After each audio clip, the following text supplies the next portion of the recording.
di urang aya Prabu Kian Santang, putra daripada Prabu Siliwangi, putra daripada Prabu Kitu Satwu Kencana, putra daripada Pajajaran. Jadi ti kerajaan Pajajaran. Dek nanya kamu Haji Pendi, ai kerajaan Pajajaran letaknya di daerah mana? Bandung. Tuh kan? Tama pasar Pajajaran. Ya Allah. Numantak ulah disangkanya na diajak ku Haji Agus, Haji Sarua pinter atuh teu. Diajak mah jeung lain teu dibere nyaho. Isuk-isuk dibere nyaho lohor geus eueuh. Magrib dibere nyaho atuh jam 12 geus eueuh. Eta ilmu bisa kitu ilmu. Lah iyalah para jamaah kaum muslimin wal muslimat rahimakumullah. Singkat nabai ya mah tahun 1315 Masehi diangkat Prabu Kian Santang jadi panglima perang. Kulantaran nyana diangkat jadi panglima, nyana neangan musuh di Bogor sahanu jago, di Jawa Barat sahanu jago, di luar Jawa Barat sahanu jago. Bebejalah kabapana Prabu Siliwangi, abah kula diangkat jadi jelema sebagai panglima perang. Asana datang ke saat ieu can nyaho kagetih kula, hayang nyaho kagetih kula tunjukkeun bejakeun saha nu panggagahna khususnya di Jawa Barat, umum nama di Indonesia atau di dunia.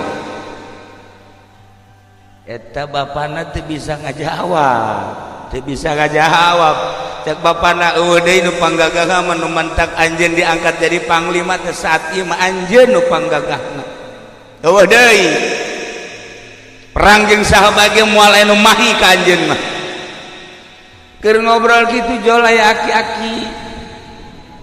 Cek aki-aki teh ulah kitu sebab dunia lain Indonesia doang. Kerajaan lain di Indonesia hungkul. Bisi hayang nyaho nu gagasan ieu panggagahna sadunya eta ayana di Mekah. Ngaranna saaki? Ngaranna Sayyidina Ali. Barang geus gabejaan kitu les eueuh aki-aki. Nyana terus bae neangan jalan ke Mekah yang kapanggih jeung Sayyidina Ali. Padahal Sayyidina Ali teh kapan geus maot jauh. Ialah kehebatan Sayyidina Ali karramallahu wajhah. Di alam barzah nyana mah bisa muncul, nyana neangan jalan kumaha carana hayang ka Mekah dipapatkeun ilmuna. Eta mah sarua ilmu eta mah sebab nyana encan Islam jeung ilmu nu dicekel ku Haji Pendi. Nah eta babacaan ge boro-boro urang jin ge teu ngartieun. Eta hebat Haji Pendi. Nu mantep nyana kukula dianggap bisa bahasa eta, bahasa jin, nyana ge termasuk min jumlatihi.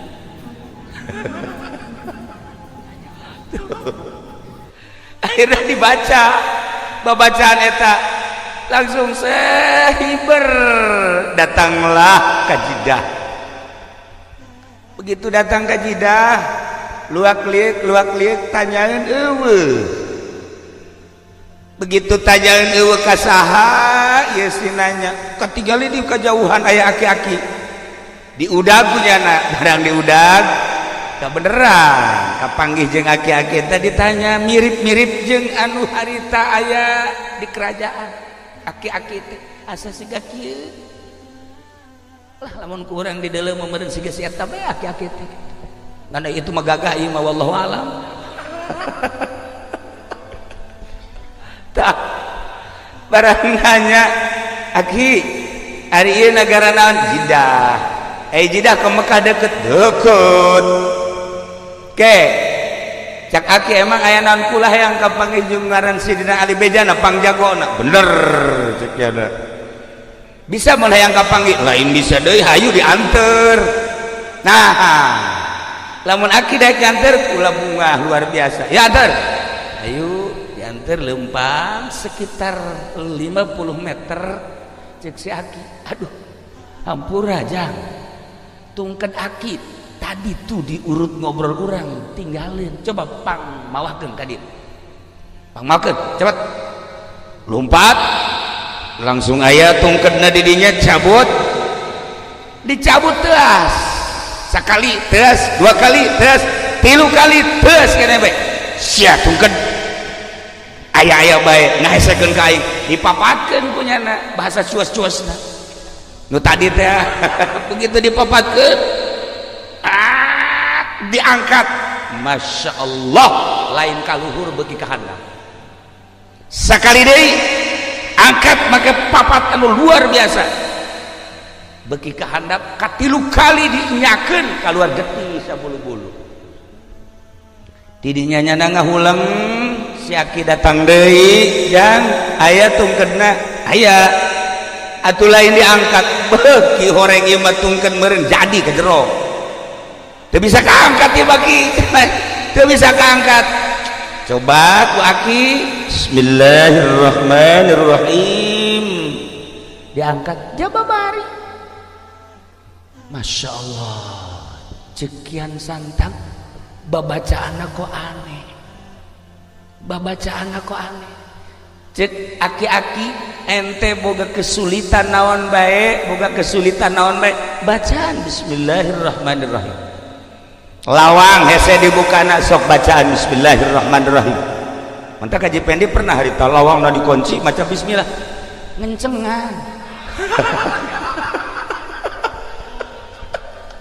oregan bismillah ge lain sa bismillah nah lamun bismillah make sungut doang mah atuh pamalingan ge bisaeun atuh pamalingan ge bisaeun DPR ge bisaeun maca bismillah atuh pan wallahu alam ka dituna mah dia pemerintah gak idik ceramah maca bismillah heula ngan nyaho ingetna ka Allah eta bismillah nyaho ingetna ka mana coba ih pemerintah sia mah jahe dasar pikiranna ka jahe mah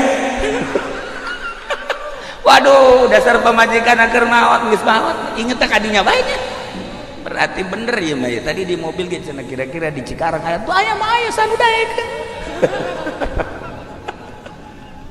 ya Allah ya Rabb nah bacaan bismillah akhirnya nanyakeun manehanna ki baca bismillah eta aya syarat teu lamun hayang manjur aya syaratna kumaha syaratna kudu maca 2 kalimat syahadat nah engke bae heula kita mah urusan maca 2 kalimat syahadat penting kula kapanggih heula jeung Sidina Ali hayu hayu kapanggih jeung Sidina Ali mah hayu diajak ku si aki lempang di jalan aya nu nanya cek nu nanya teh Tuan Ali punya di mana kagetnya ti anu lempang deui teh aya dia nu nanya si Ali di mana mun bahasa urang nya bahasa Arab itu anu beki pertanyaan bae dina hatena asal ieu si Ali asal ieu ceker 3 kali jelema nya sasalaman nya nanya nya pelukan akhirna nya nanya ka ieu ka nu katilu mun cek urang mah ari ieu emang saha masih ieu lah Sidina Ali masyaallah ceker atuh langsung ditangkep atuh lain bebe jati tadi misin-misin kula bae paingan eta tungked ku kula diangkat teu bisa aju ku anjeun mah bisa nah kuari geus kajahoan bahwa kula Sidina Ali ente kan di Indonesia teh neuk neangan jago neuk hayang tarung henteu boro-boro tarung jeung jelema ngangkat tungked ge geus teu kuat tah jelema arif wali Allah kekasih Allah teh kudu gelut dek dakwah teh ngarupa bah itu kudu woh boros atuh iya mah ya iya tadi pendi mun dakwah lain ngalobaan Islam, lain ngalobaan lain lain yakin ngalobaan lain, bahkan anak nage arindit. Ayolah akibat lalagaan dakwah nu asli seperti tadi, bil ahwal bil af'al karak bil akwal.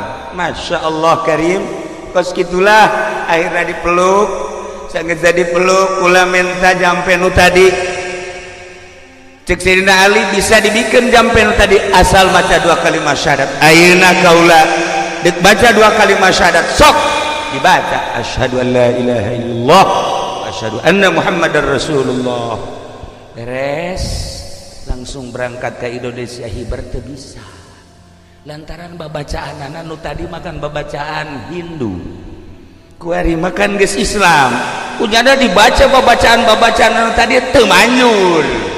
Akhirnya maca bismillahirrahmanirrahim, rada hampang tapi can bisa hibar, rada hampang. Coba Bang Haji bismillah, coba kikituan coba. Baca sekali, baca 2 kali, 3 kali dibere cara ku Sayyidina Ali. Hei anjeun teh ayeuna geus Islam deki berka Indonesia moal bisa make bahasa jeung wirid anu sok dipake ku anjeun, bacalah bismillah jeung bacalah ieu ieu wali bejakeun anu ieu ieu nama. Bismillah na baca 9 kali ulah napas, tambahan baca ieu berem sok berangkat. Dibaca sesuai jeung perintah Sayyidina Ali, datanglah ke Bogor. Tidinya menghadap ke bapakna bebeja bahwa kaula selama ieu teu aya nang tangan Sayyidina Ali nu gagah teh ternyata lain sembarangan, horeng gagah teh gagah zahiran wa batinan, kula geus asup Islam. Bendulah Prabu Siliwangi, akhirna indit Prabu Siliwangi. Sanggeus indit tetep bae anjeunna kan diangkat jadi panglima, terus dakwahnya terus ngajakan Islam ngan harita aya jelema nu ngomong Prabu ari anu Islam mah biasana sok disundatan. Nah cek kula ge inget kula ge harita ku Sayyidina Ali disundatan cek cenah, maka wari ente nu pageula disundatan mangga disundatan kunyana disundatan kabeh henteu disesakeun jeung pamajikanna jeung tunggul-tunggulna bea kabeh didinya lah langsung ngagoler bae atuh kabeh bea. Maka pas di daerah anu disundatan paeh teh eta teh lemburna ngaranna Islam Salam Islam Salam, nah atawa Islam Nunggal nu kabelah dieuna dibahasakeun ku urang Garut mas Salam Nunggal. Tadi nama Islam Nunggal kulantaran rada hese dilempekeun Salam Nunggal. Didinya Sayyidina Ali ke Mekah deui hayang kapagih jeung Sayyidina Ali lantaran nu disundatan paeh bebeja nyana dan Ali hampura kula di ditu nyundatan kok kula mah teu paeh. Ai itu mah paeh kumaha cara nyundatanna dibeakeun kabeh atuh deuleuh lah. Deuleuh lah nu maneh beak henteu atuh ulah kabeh. Maka dibere cara nyundatan ku Sayyidina Ali netalah seperti pengkong-pengkong nu marah heula. Akhirnya langsung berdaya ke Indonesia kujara di sundatan simpen. Nah ialah sejarah nyundatan. Di samping eta Prabu Siliwangi kaditu deui guguru nyundatan oge guguru keislaman untuk keyakinan supaya mantap deui nyana di ditu diganti ngaranna nu tatadina Prabu Kian Santang diganti ku Sayyidina Ali menjadi Sunan Rahmat. Baliklah ke Indonesia. Begitu balik ke Indonesia manehanana terus dakwah nyundatan terus manehanana bebeja ka bapana Prabu Siliwangi diajak Islam tetap dedae sekali 2 kali 3 kali. Ketika Sunan Rahmat keluar dakwah Prabu Siliwangi manehanana dengan bahasa manehanana meminta ka karuhuna supaya ieu kerajaan dirobah menjadi hutan. Maka seketika etalah ku embung-embungna asup Islam, Raja Pajajaran dirubah sakicep menjadi hutan. Konon anu kuari terkenal hutan tersebut adalah nu aya di Bogor, ngaranna naon kada Haji Pedi? Nu di Bogor teh nu sok kaditu kadaritu jelema. Leuweung teh leuweung naon leuweung? Naon lain ya na tuh ceput. Naon? Naon? Wah ya. Nu di Bogor nu sok rame. Masyaallah teh si ukanya hojasnya. Naon? Aya jauh di bejaan. Etalah para jamaah kaum muslimin wal muslimat rahimakumullah, akhirnya balik Sunan Rahmat ka kerajaan berubah, saenggeus berubah menjadi hutan. Nyana mohon ka Gusti Allah supaya bapakna muncul, barang muncul berubah menjadi maung. Nah iyalah nyana dumadeheus ka Gusti Allah, ya Allah ya Rabb, ieu teh maung lain sa maung-maung, nah ieu teh abah kula coba supaya bisakeun ngomong. Gusti Allah maung dibisakeun ngomong. Akhirna walaupun wujudna wujud maung, diajakan ku Kian Santang nu geus berubah menjadi Sunan Rahmat supaya maca 2 kalimat syahadat. Tidinya nyana tetep godeg diudag ditepak ku Sunan Rahmat, lompat begitu, lompat terus diudag, lompatlah ke Garut, ke Guha Sancang. Maka cicinglah didinya lantaran aya alamat, cek alamatna ulah diudagkeun antep anjeun bapak-bapak di mana-mana. Anjeun hayang kapanggih jeung bapak, coba anjeun datang jeung keturunan anjeun datanglah ke Sancang. Maka kuari masih sangar keneh mun hayang kapanggih jeung mau datang ke Garut, ke Guha Sancang atau leuweung Sancang. Ngan ai hese-hese teuing mah atuh jasi eta ke rupana kadang mau ieu. Kadang-kadang mau nya ge sarua bae. Nah, ieu mah mau tutul beureun nya. Itulah para jamaah kaum muslimin wal muslimat rahimakumullah. Akhirna baliklah Sunan Rahmat ka Pajajaran nu geus berubah menjadi leuweung, nyana nyokot taneuna. Saenggeus nyokot tanah dikuatkeun ke peti sekitar segede kieu peti na ye, dibawa ku nyana hasil istikharah manehanana. Ieu peti nu geus aya taneuhan bakal jadi ciri di mana peti ieu godeg teh oyag-oyagan robah, berarti kula cicing didinya tafakur sampai maut. Dibawalah ke Gunung Tasikmalaya, ditenden didinya selama 1 minggu terubah tegodeg. Dibawa deui ke Gunung Cirebon, Gunung Ciremai, dibawa ditenden deui dihareup, nyana bertafakur ka Gusti Allah saminggu cicing bae terubah tegodeg. Dibawalah ke Gunung Suci Garut, ditenden kakarak sapeting doang, ieu geus godeg. Nah berarti kaula kudu cicing di dieu, dirubah godeg teh menjadi godog. Itulah para jamaah kaum muslimin wal muslimat rahimakumullah. Terus banehanana tafakur, terus banehanana mujahadah di gunung eta, lain berarti can jadi wali Allah untuk terus naikkeun makomnya, naikkeun pangkatnya, jeung embung balik deui ka Pajajaran. Kerajaan-kerajaan diserahkeun kabeh ka ahli waris anu sejenna, manehanana mah hirup menyendiri, tafakur eueuh nu nyaho, mujahadah, riyadhah terus di gunung suci datang ka maut. Gitulah para jamaah muslimin wal muslimat, cerita asal usul tentang nyundatan.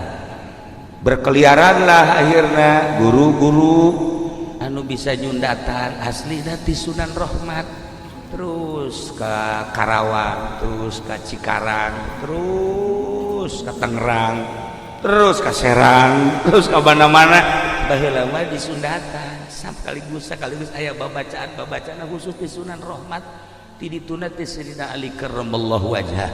Gitulah para jamaah kaum muslimin wal muslimat rahimakumullah.